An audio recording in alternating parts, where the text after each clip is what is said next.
about it. I had spoke on Nehemiah one Sunday because I'm about building the lives of people. Amen. Amen. I'm about going places where most people don't want to go and touch the lives of people who don't feel like they're worthy. I want to go up there and show them some love. Let them feel the love of Jesus just exude from me. Because when we say, fill me up, God, and let it overflow, I want it to flow to somebody who don't know Jesus or someone who has lost their way. And today, I have two young ladies that God has placed in my life that I know have a calling on their life, and they have not really had a platform to minister. And I said, today is the day I want you to share your testimony. I want you to share your gifts. Because a lot of times we see people and we overlook them. And they are jewels for the kingdom. Amen. They have so much gifts and talents inside of them, but there is no one around them to pull it out. And I said, as long as you are attached to me, I want to pull it out. Yes. The first young lady that's coming up, Minister Carmen, she is a daughter of this house.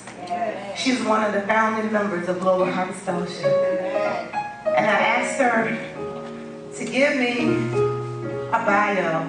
And I'm going to read it because this is their moment. This is her time. This is her time that God wanted to speak to her, that God wanted her to minister to the people, to allow her to be transparent. This is safe ground at Global Harvest Fellowship. We open people with loving arms. And this young lady, Minister Carmen Haskins, I'm going to read her bio and present to her. And I want you to listen attentively. Give her an amen. And I'm sure you're going to learn something today. Amen. Carmen Haskins is a licensed clinical social worker. She is a 2005 graduate of High Point University and earned her master's degree from Norfolk State University. She is the owner of Pink Solutions. Pink Solutions is psychoanalytical, stands for Psychoanalytical Innovation Neutralizes Chaos. She is a behavioral health consultant. From a young age, Carmen knew she wanted to serve others.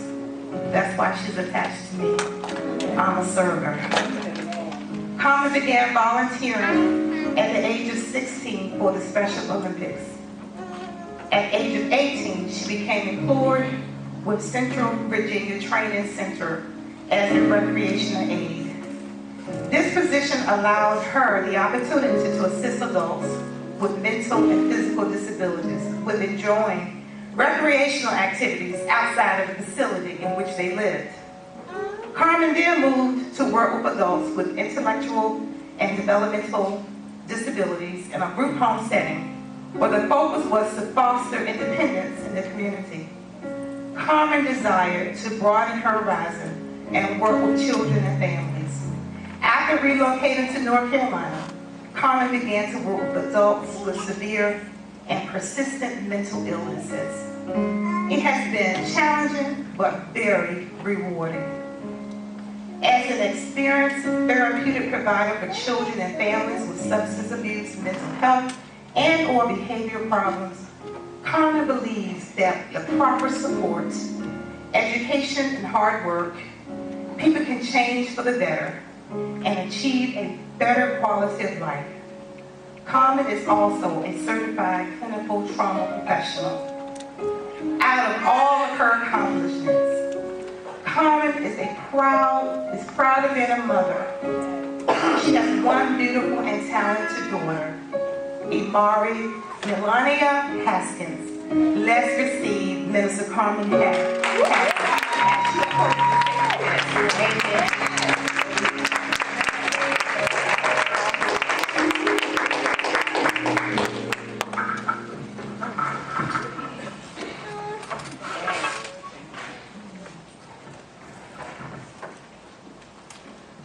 Amen. Good morning. Good morning. Continue to give him praise. He's worthy. Hallelujah. Thank God God is so good. Yes, He is. All the time. God is good.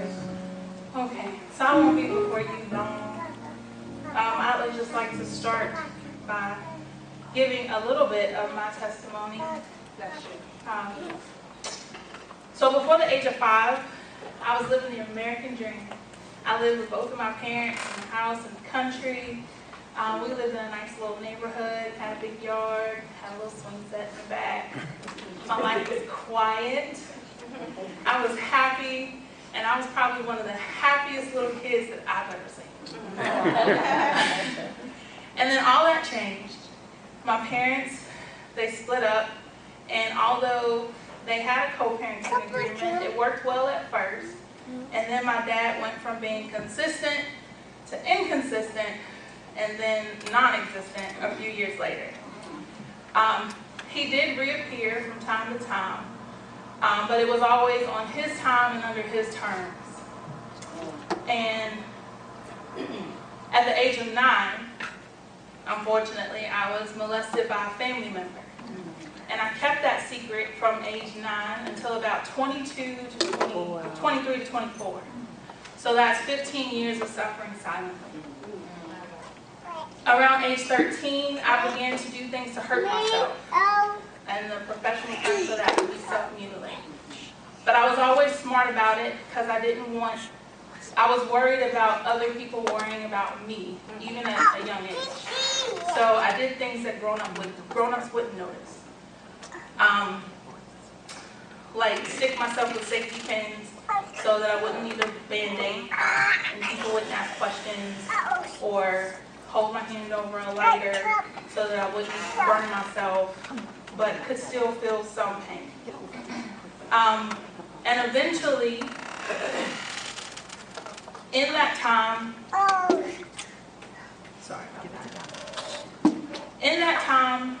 I could breathe for a few seconds without feeling the external pain. And as the external pain got bigger, the internal pain got smaller. And I could breathe for a minute. I began to have panic attacks in high school. And I remember the first time I was having a panic attack, I was in Burger King. I had just ordered my Whopper meal, and I was getting me something to drink, and there was nothing wrong. And all of a sudden, this flood of dread just rushed over me. I couldn't breathe. I started crying. I didn't know what was happening to me. Thankfully, my friend was working at the time, so I went to the counter, and she went to the bathroom with me, and she talked to me until I calmed down. And those panic attacks continued for years. And I went to the hospital many times thinking I was having a heart attack, only to find out that my body was playing tricks on me. The kid that everybody saw was an honor roll student, an athlete, a volunteer at the nursing home in Special Olympics, a singer on the top choir, a singer with the Singing Cousins Quartet, a praise dancer, a tutor, a mentor.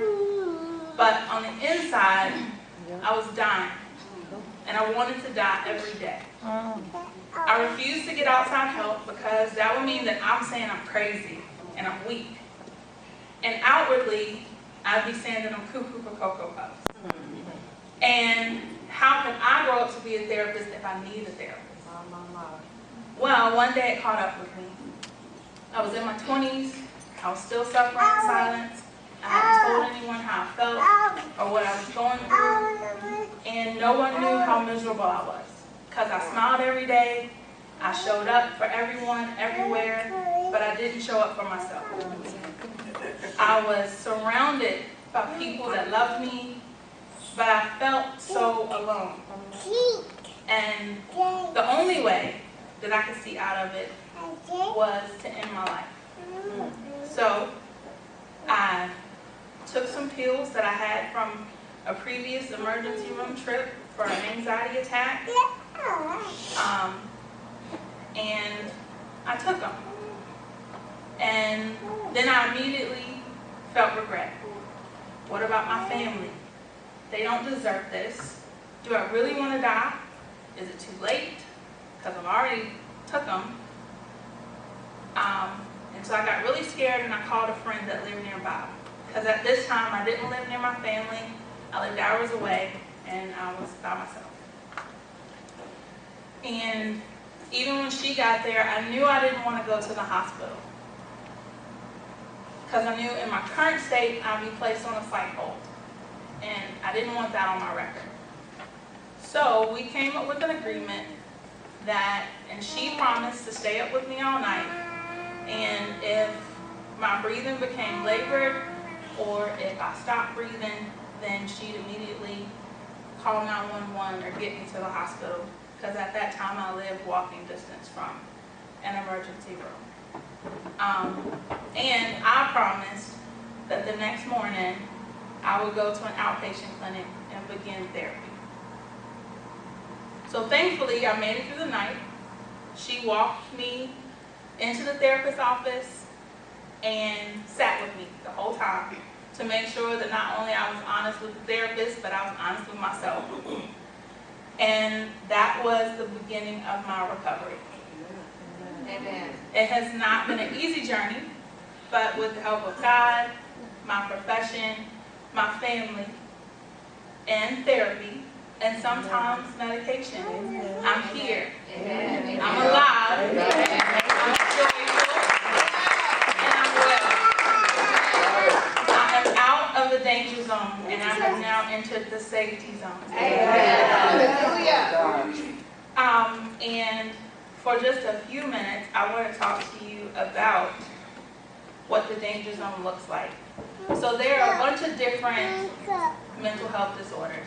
I'm only going to talk to you about 2 today, because I could talk to you for hours about mental health, because I love the subject. I'm just going to talk to you about anxiety and depression.